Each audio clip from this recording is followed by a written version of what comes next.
Hello and welcome to Diya Academy. Today we are going to start the fifth lecture of chapter 6 electromagnetic induction. So in the previous lecture we had seen self-inductance and self-induction. So in today's lecture we will see mutual induction. So if you have gone through the previous lecture, then this would be easier for you to understand. If you haven't seen the previous video, please go through that. So the topic is mutual induction. Induction, that means induction of what will happen in electromagnetic induction? Induction of EMF, and due to that induction of current will happen. Okay. In self inductance we had seen that there was just one coil. अगर आपने video नहीं देखा है तो भी यहाँ से समझ में आ जाएगा हल्का हल्का सा कि suppose there is a coil and through that I current is passing and magnetic field will be associated with it. बराबर? As a free quantity you are getting B. Whenever there is some current passing through any conductor, uske around magnetic field will get generated. Okay. So if I changes, that means B associated or flux linked with that coil is getting changed. So now if flux changes, magnetic field changes, according to Faraday's law, EMF will be induced. Okay. So here just one coil was there. So that was called as self-induction. That phenomena was called as self-induction. Here in this case, two coils will be there in mutual induction. Okay. So let us take two coils, one coil, and besides that another coil has been kept. Only through one coil, suppose I current is passing. Let us say it is I1. Okay. And due to that magnetic field will be generated.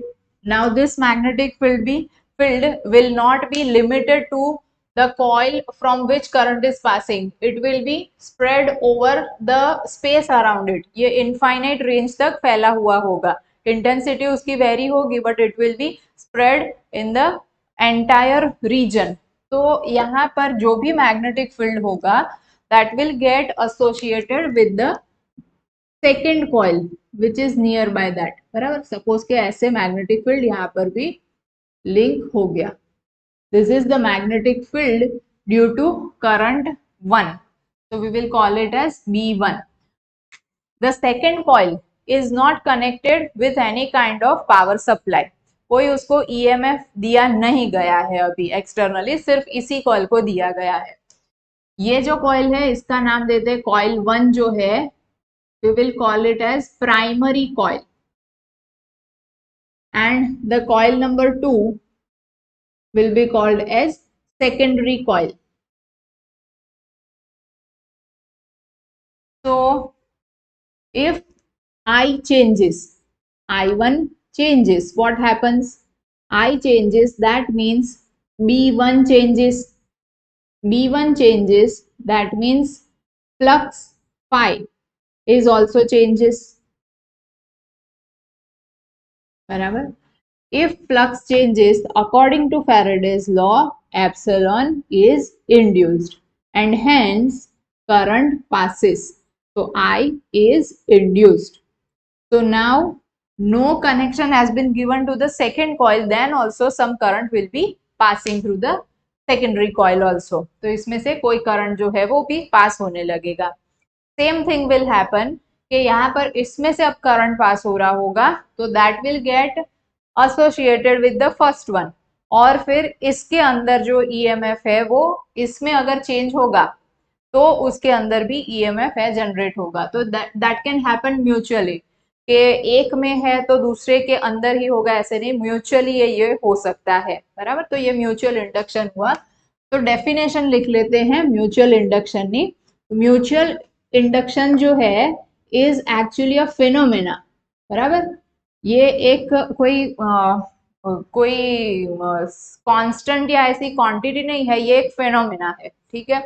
तो if in an isolated system of two coils,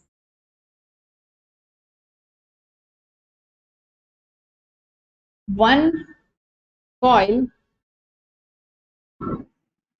is connected with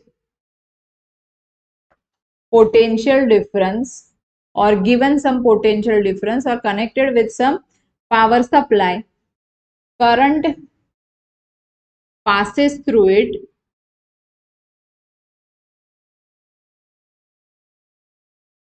if this current changes the flux linked with other coil, secondary coil kept nearby also changes, and according to Faraday's law, according to Faraday's law, EMF is induced in other coil or in that coil. Such phenomena is called as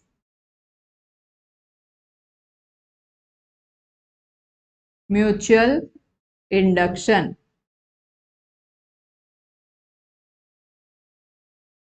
So it is the phenomena of inducing EMF in secondary coil with the help of the primary coil by changing the current passing through that coil. And according to Faraday's law, the flux that is spread around it, magnetic flux that is spread around coil 1, that will get changed and EMF will be induced. So that is the definition for mutual induction, right? Now if current passing through coil 1 changes, बराबर, इसमें से current अगर change हो गया, then what will happen? The flux that is generated, इसके आजू बाजू जो मैग्नेटिक फील्ड जनरेट हुआ that will also get changed, तो फ्लक्स जो है वो भी चेंज हो जाएगा, बराबर. तो we can say that flux is directly proportional to the current passing through one.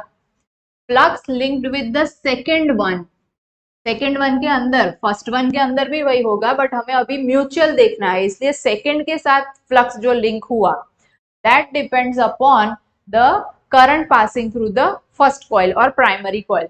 So phi1 is proportional to I1, phi2 is proportional to I1. So we can write some proportionality constant over here and write equal to sign. So phi2 equals to m I1. M is what? M2 into, बराबर, proportionality constant है इसका mutual inductance. किसकी वजह से?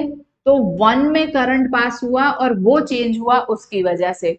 तो phi 2 equals to M21 into I1, बराबर. M का नाम क्या? Mutual inductance. So mutual inductance is a constant, proportionality constant है वो. Suppose n number of turns are there in the second coil, then the total flux linked with the second coil will be equals to N2 phi2, बराबर. तो यहाँ से हम लोग M21 जो है उसको सब्जेक्ट बना ले, तो M21 equals to N2 phi2 by I1. Okay, so from this can we make a definition for cell mutual inductance? So mutual inductance M21 होगा, फिर हम लोग M12 भी देखेंगे. तो अभी मैंने दोनों के लिए कॉमन लिख दिया M. तो म्यूचुअल इंडक्टेंस M, इसमें हम लोग क्या लेंगे? देखो डेफिनेशन बनाने से पहले, if I1 equals to 1 ampere, the current passing through the primary coil is suppose 1 ampere, then M21 is equals to N2 phi2. N2 phi2 is what? It is the flux associated with the secondary coil, right? This happens when I1 equals to 1, बराबर. So from this we can write the definition for mutual inductance as if current passing through primary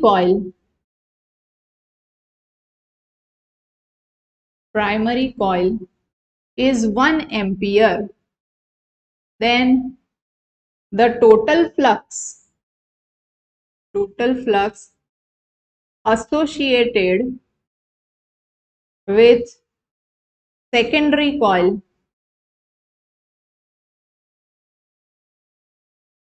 is mutual inductance, is called as mutual inductance. बराबर, तो ये एक constant हो गया. What is the unit for mutual inductance? It is the same than that of self inductance. बराबर, previous lecture के अंदर देखा था, अभी फिर से हम लोग देख लेते हैं. तो यूनिट ऑफ म्यूचुअल इंडक्टेंस किसका, m का ले रहे हैं हम लोग. तो इसके ऊपर से क्या बनेगा, फ्लक्स पर करंट. तो फ्लक्स के लिए यूनिट हो गया वेबर और करंट के लिए हो गया एम्पियर. तो weber per ampere is the unit for mutual inductance, right. Then second, scientist के नाम के ऊपर से रखा हुआ है, एक है हेनरी. बराबर, हेनरी.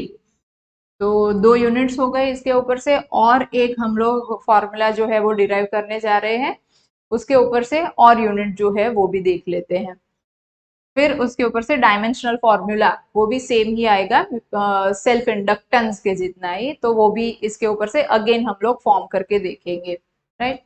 तो म्यूचुअल इंडक्टेंस हुआ. Now according to Faraday's law we know that according to Faraday's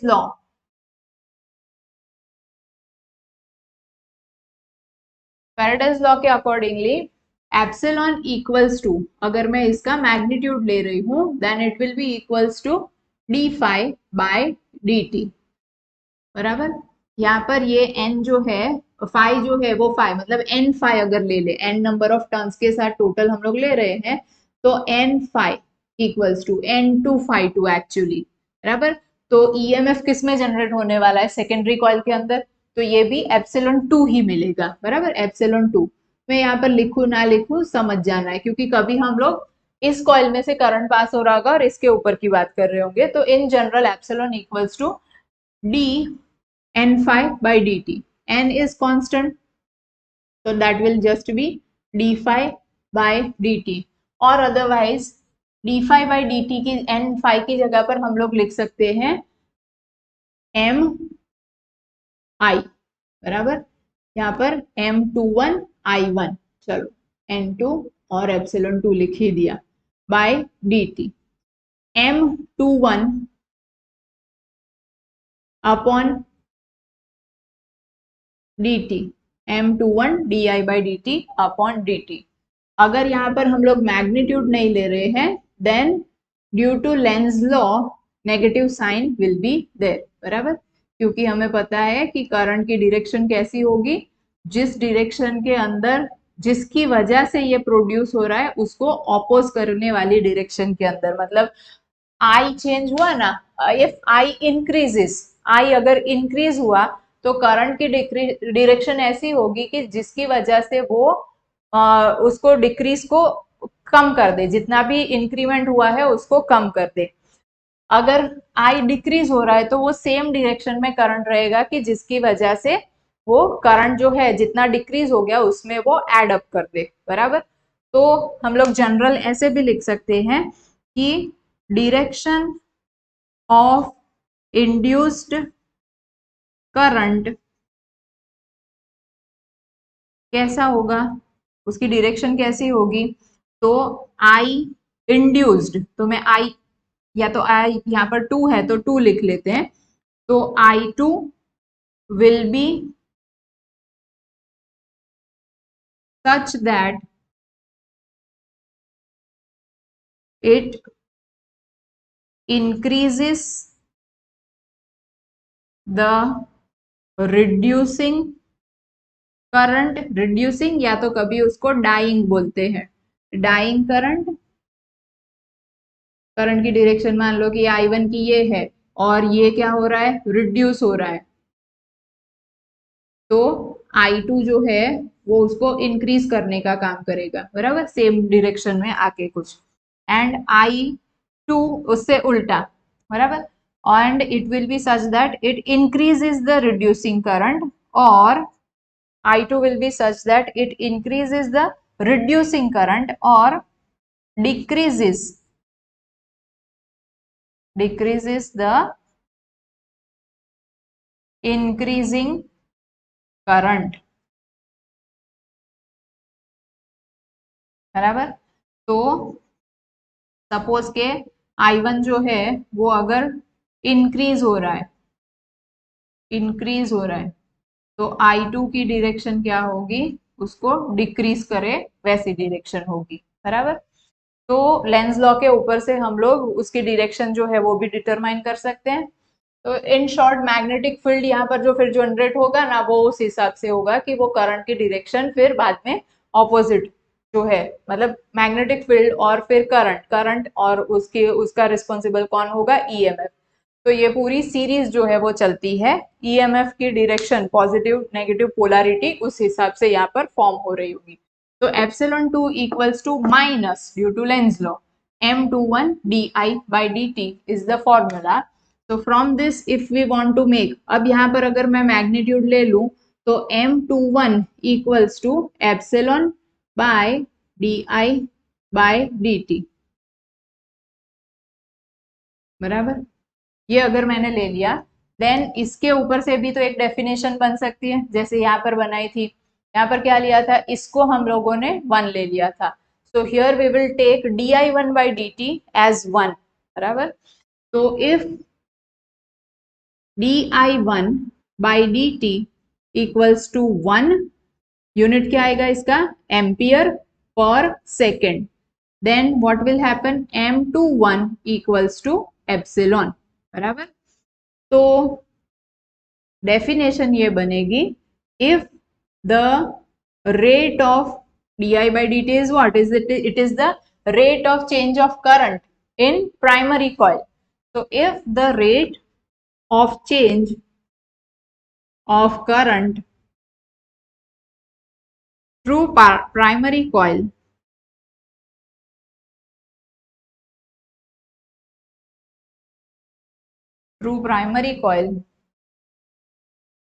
is 1 ampere per second, the magnitude of EMF induced in secondary coil, because this is epsilon 2 actually, बराबर, in secondary coil is equal to or is called as mutual inductance,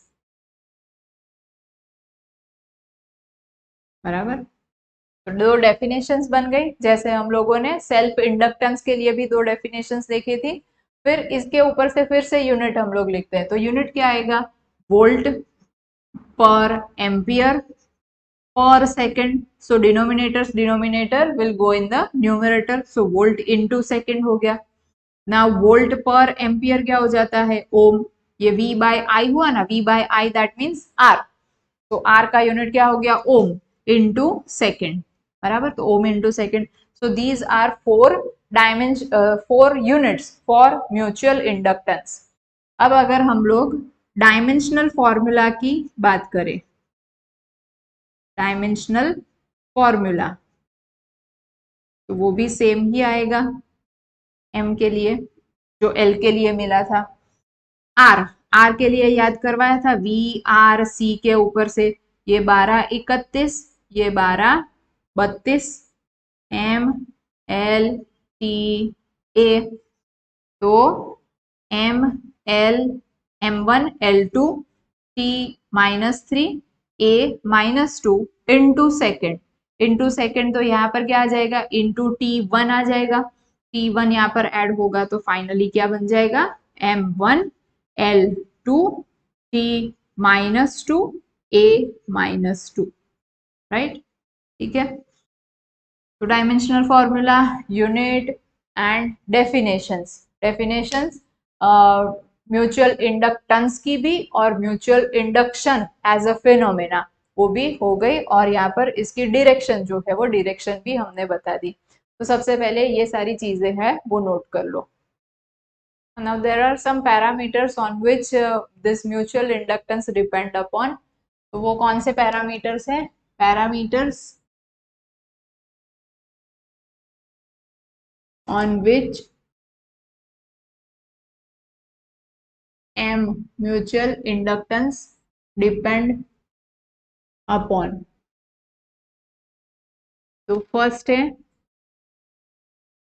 medium, कौन सा है वो, जो coil रखी है वो coil कौन से मीडियम में रखी है उसके ऊपर। फिर शेप, या तो साथ में बोल दे उसके डायमेंशंस, लेंथ कितनी है, सर्कुलर है, कितने नंबर ऑफ टर्न्स है, नंबर ऑफ टर्न्स के ऊपर, ठीक है।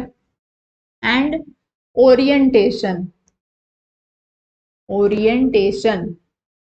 एक कॉइल के रिस्पेक्ट में दूसरी कॉइल कैसे रखी है, बराबर, एक दूसरे के टुवर्ड्स कैसे रखी है, एक कॉइल ऐसे ऐसे है या फिर एक कॉइल के अंदर दूसरी कॉइल रखी है, बराबर ऐसे रखी है, because the field lines will get associated with the secondary coil in different manner, and that will determine how much will be the change that is going to be affect, बराबर उसके ऊपर कितना अफेक्ट करने वाला है वो depend करेगा कि कितना मैग्नेटिक फ्लक्स उसके साथ एसोसिएट हो रहा है, पास में पड़ी है, दूर पड़ी है, कितने डिस्टेंस पे है, वो सब डिटरमाइन करता है, ठीक है। तो अब एक न्यू क्वेश्चन आता है जो है कि prove that mutual inductance in the second coil due to due to current passing through the primary coil is equals to mutual inductance of the first coil due to current passing through the second coil, बराबर। ये क्या करना है, prove this, बराबर। तो इसको prove करने के लिए दो कॉइल्स देंगे हम, one coil and inside that another coil has been kept which is having smaller cross sectional area or smaller radius, but the length has been kept equal. तो इनकी लेंथ कितनी है दोनों के लिए, L जितनी। सपोज के जो स्मॉल कॉइल है उसको हम लोग 1 नंबर की कॉइल बोल दे और उसके सारे पैरामीटर्स हैं उनका नाम अगर बता दे, तो इसमें से इसके जो नंबर ऑफ टर्न्स है वो N1 है, रेडियस इज R1 और L तो लेंथ हमने L बताई, ये इसके लिए पैरामीटर्स है। For the second coil the parameters are N2, R2 and L, and suppose for now current passes through the second coil only, बराबर। ये कौन सी है, लार्जर है वो कॉइल नंबर 2 है, एंड स्मॉलर जो स्मॉलर है वो कॉइल नंबर 1 है, बराबर। तो अभी हम लोग लिखते हैं कि सपोज करंट,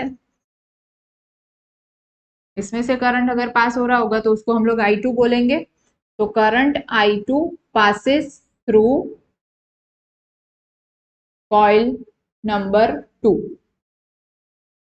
तो फ्लक्स जो होगा वो फ्लक्स कितना हो जाएगा, या तो फिर जो मैग्नेटिक फील्ड होगा B वो कितना होगा, सोलेनोइड हो गया ना ये, तो सोलेनोइड के लिए B के लिए फॉर्मूला क्या था, μ0 Ni, बराबर। This is for coil 2, so that will be B2 μ0 number of turns of second coil and I is also the current passing through that coil, बराबर। अभी I2 करंट इसमें से पास हो रहा है, ऐसे लिया है हमने। Now flux, total flux total flux N2 phi 2, or the same flux will also be linked with the coil number 1. तो N1 phi 1 equals to, किसके लिए, अभी हम लोग फर्स्ट कॉइल के लिए ले रहे हैं, that will be proportional to the current passing through the second coil, बराबर। ये पूरी पूरी कॉइल उसके अंदर है, तो जितना भी ज्यादा करंट होगा उतना ज्यादा मैग्नेटिक फ्लक्स होगा, बराबर। तो उसके ऊपर ये फ्लक्स जो है वो डिपेंड करेगा। तो we can write N1 phi 1 equals to M associated with first one due to current passing in the second one I2, बराबर। ये एक आपके पास फॉर्मूला जो है वो M21 को रिलेट करने वाला बना। Now we also know that, यहां पर दिख रहा होगा आपको, but N1 phi 1, phi is what, BA, phi का एक और फॉर्मूला हो, इसको अगर फॉर्मूला नंबर 1 नाम दे दे, तो N1 phi 1 equals to, number of, total number of turns are N1, per unit length हमें यहाँ पर लेना होता है, बराबर। तो पर यूनिट लेंथ ये N अगर ले लेते हैं तो हमारे पास फॉर्मूला में क्या बन जाएगा, N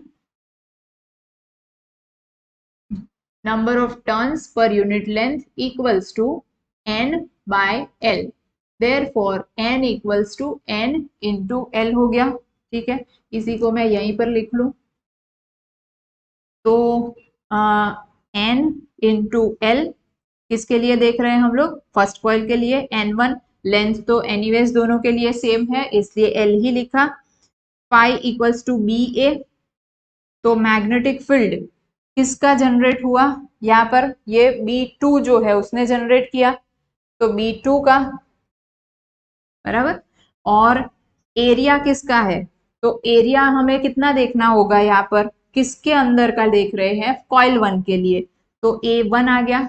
मैग्नेटिक फील्ड तो हम इतना ही देख रहे हैं ना, अभी कॉइल 1 के साथ है इसलिए, तो ये बन गया। यहाँ पर मैं लिख देती हूँ, total number of turns per total length gives me the number of turns per unit length, तो वो N हो गया, इसलिए N की जगह पर हमने स्मॉल n इंटू L लिखा।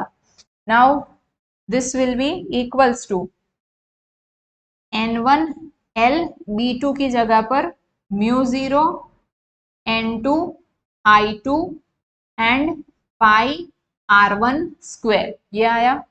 अब यहाँ पर नीचे नहीं दिखेगा, मुझे इधर लिखना पड़ेगा। ये एक टर्म है, इसको मैं इक्वेशन नंबर 2 दे दूं, तो यहाँ पर देखो I2 है, I2 है।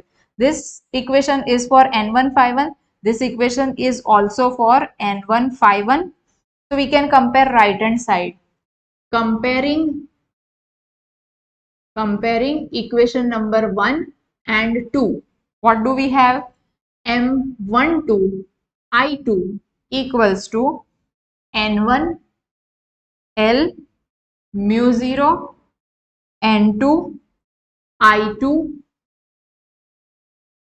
I2 pi R1 square, right?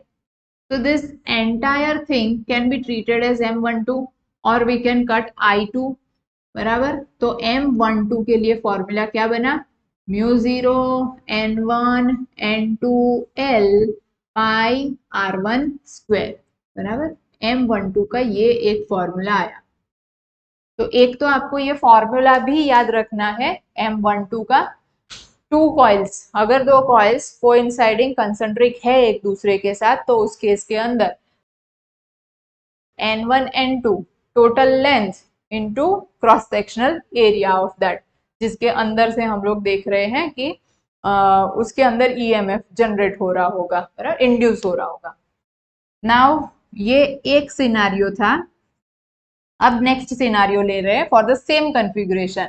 ये coil number 1, coil number 1 which is smaller, having smaller cross sectional area, that is inside the coil number 2, but now the current will be passing through coil number 1 instead of coil number 2, बराबर। so now suppose current passes through current passes through coil number 1. ठीक है, तो same उसमें उसके लिए हम लोग ये ऐसे बी लिख सकते हैं, तो magnetic field of that coil equals to mu zero number of turns per unit length of that coil and current passing through that coil, तो I1 ये आया. अब total flux associated with the second coil, क्योंकि ये जो second coil के साथ flux होगा वही चेंज अगर हो रहा है तो उसके अंदर सेकेंड कॉइल जिसमें से अभी करंट पास नहीं हो रहा है उसके अंदर करंट इंड्यूस होगा, बिकॉज ईएमएफ इंड्यूस होने वाला है. तो टोटल फ्लक्स ये फर्स्ट कॉइल का, टोटल फ्लक्स ऑफ कॉइल 1, और ये क्या आ जाएगा ऑफ कॉइल 2 जिसमें से अभी करंट हम पास नहीं करवा रहे हैं बट होने वाला है. That will be equals to N2 phi 2 equals to N2 phi 2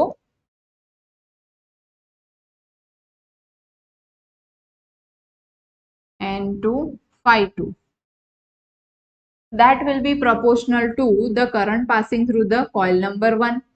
So N2 phi 2 equals to M. किसके साथ लिंक होने वाला है? सेकेंड कॉइल के साथ.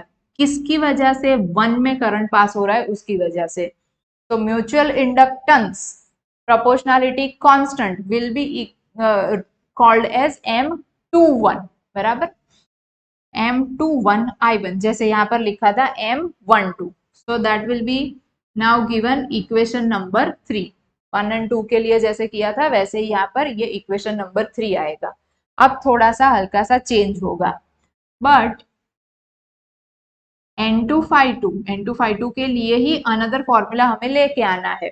But N2 phi 2 equals to number of turns N2 है यहाँ पर, और L उसकी लेंथ है, तो N2 की जगह पर हमने ये लिख दिया, बराबर. और फाई की जगह पर B और A लिखना है. अब फ्लक्स जो है वो फ्लक्स किसके अंदर होगा? सोलेनॉइड के अंदर. तो इस इतने एरिया में से अगर सेकेंड कॉइल में से जो स्मॉलर क्रॉस सेक्शनल वाली है उसके अंदर से अगर करंट पास हो रहा है तो फ्लक्स भी उसी के अंदर होगा, बिकॉज आउटसाइड सोलेनॉइड हमने क्या लिया था? Outside solenoid magnetic field is not present. तो even if I am taking a larger cross sectional coil, बराबर, कौन सी कॉइल? कॉइल नंबर 2 अगर ले रहे हैं, then also flux associated with that coil with larger cross sectional area is also having this much area only. उसके कितने area में magnetic flux है? इतने एरिया में. तो यहाँ पर मुझे एरिया जो है वो एरिया 1 का ही लेना पड़ेगा. यहाँ पर मैं A2 नहीं लिख सकती, जैसे यहाँ पर 1 का था तो 1 का ही लिया, क्योंकि उसी के अंदर से जो भी ये बाहर भी मैग्नेटिक फ्लक्स होगा बट वो हमारे काम का नहीं था, इसलिए सिर्फ इसके अंदर का लिया. 2 के लिए अगर बाहर होता तो हम लेते, बट बाहर तो है ही नहीं. हमें कितना लेना पड़ेगा फ्लक्स? सिर्फ इतने एरिया के अंदर का. That's why only B1 will come. Magnetic field जो किसने जनरेट किया, जिसमें से करंट पास हो रहा होगा वो, तो यहाँ पर भी आएगा B1, बराबर. तो ये आ गया मेरे पास N2L. B1 is mu 0 N1 I1 and this will be pi R1 square, बराबर. इसको थोड़ा सा रीअरेंज कर दे. mu 0 then N1 then N2 then L then pi R1 square I1, बराबर. Comparing equation number 3 and 4. Comparing equation number 3 and 4. We have M21 I1 equals to mu 0 N1 N2 L pi R1 square I1. I1 will get cancelled out. So M21 equals to mu 0 N1 N2 L pi R1 square. See, M12 is also equals to mu 0 N1 N2 L pi R1 square. So from result A and B we can say M21 is equals to M12, hence proved. बराबर. From the results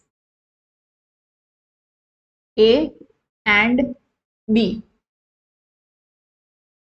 M12 equals to M21, तो उसके लिए हम लोग M लिख सकते हैं common. Mutual inductance, जब दो कॉइल्स की बात कर रहे हैं और उसके अंदर ये प्रोपोर्शनैलिटी कांस्टेंट जो है उसकी अगर बात करें, then it will be same for both the coils. ठीक है, इसको बोलते हैं रेसिप्रोसिटी थ्योरम.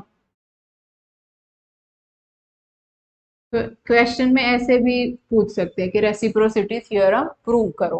बराबर. तो ये एक क्वेश्चन है जो कभी कभी पूछा भी जा सकता है 3-4 मार्कर क्वेश्चन के तौर पे बोर्ड के एग्जाम के अंदर. चलो ये भी नोट कर लो आप लोग. Now there is a small topic in which we will see how much will be the energy that will be stored in an inductor. Correct. So inductor, that means the coil that we are seeing, individual coil which we had seen in case of self inductance, self induction. Barabar. The topic is energy stored in an inductor. देखो inductor मतलब coil समझ लो जिसके अंदर current जो है वो current की वजह से, वेरिंग करंट की वजह से मैग्नेटिक फील्ड चेंज होगा, मैग्नेटिक फील्ड की वजह से फ्लक्स इंड्यूस होगा और फ्लक्स चेंज होगा, फ्लक्स चेंज की वजह से ईएमएफ इंड्यूस होगा, ईएमएफ इंड्यूस होगा. तो ये जो पूरी चीज है यहाँ पर जो भी एनर्जी सप्लाई हो रही थी फिर उसके बाद चेंज हो रही थी, तो due to that magnetic energy has got stored into it. तो वो मैग्नेटिक एनर्जी कितनी होगी वो देखना है बेसिकली. बराबर. इसका नोटेशन जो इंडक्टर होता है ना, वो इंडक्टर का नोटेशन भी जब सर्किट के अंदर ड्रॉ करेंगे तब ऐसे किया जाता है. बराबर. प्लस माइनस और यहाँ पर एल. इंडक्टर के लिए नोटेशन ऐसे, जैसे रेजिस्टर है वो रेजिस्टर के लिए ऐसे नोटेशन करते हैं, कैपेसिटर है उसके लिए ऐसे नोटेशन करते हैं. तो इंडक्टर के लिए नोटेशन सर्किट के अंदर ऐसे किया जाएगा. So inductor is basically a coil. ठीक है, जिसमें वेरिंग करंट है वो होगा और मैग्नेटिक एनर्जी स्टोर्ड होगी. ठीक है, so we want to find out that energy. So suppose work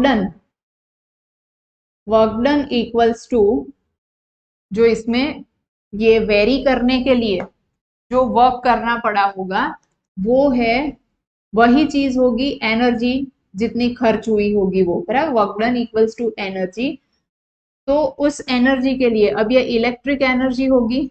electric energy के लिए हमारे पास यहाँ पर पावर के लिए फॉर्मूला है. Power equals to epsilon into I. VIP ऐसे फॉर्मूला था. VIP. अभी हम लोग उसको EMF बोल रहे हैं, मैग्नीट्यूड ऑफ EMF, क्योंकि वो माइनस साइन लेंस लॉ वाली अगर बीच में आई तो वो ना लेनी पड़े. That's why we are taking the magnitude of this thing. बराबर. सपोज पावर को हम लोग डिवाइड कर देते हैं टाइम से. बराबर. टाइम से अगर डिवाइड कर दिया तो एनर्जी इक्वल्स टू क्या होता है, power equals to rate of doing work. बराबर. तो पावर इनटू, अगर पावर के साथ अगर यहाँ पर ये जो टाइम होता है वो टाइम यहाँ पर ले लिया तो ये एनर्जी दे देगा. या तो फिर यहाँ पर मुझे power upon power equals to energy upon time ऐसे लेना पड़ेगा. तो जो वर्क डन है, टोटल वर्क डन, वो टोटल वर्क डन के बदले में स्मॉल वर्क डन लेती हूँ divided by dt, and then after if I integrate it then I will get the total work done और टोटल एनर्जी. बराबर. यहाँ पर क्या किया हमने, डिफरेंशिएशन इसका लिया, डिफरेंशिएशन लेके फिर इंटीग्रेशन कर रहे हैं. तो अगेन वो W जो है वही बचने वाला है, बराबर। That will be equal to epsilon into I, but epsilon is what, L di by dt, magnitude लिया इसलिए माइनस साइन नहीं लिखी, एंड इनटू आई, बराबर। इसका भी इंटीग्रेशन होगा, बराबर, करंट जो है वो चेंज हो रहा होगा इसके अंदर, तो L I D I by D T, ये होगा L I D I by D T. यहाँ पर L कांस्टेंट है, I तो वेरिएबल है, तो I का डिफरेंस इंटीग्रेशन क्या होगा with respect to time, that will be I square by 2। तो I can write it like this 1/2 L I square. ये हो गया energy stored in an inductor, या वर्क डन, जो इसमें इतनी एनर्जी स्टोर करने के लिए जो वर्क डन करना पड़ा होगा वो इतना होगा। तो ये फॉर्मूला भी आपको याद रखना है, मैग्नेटिक एनर्जी, बराबर, magnetic energy stored in an inductor. चलो लिखो।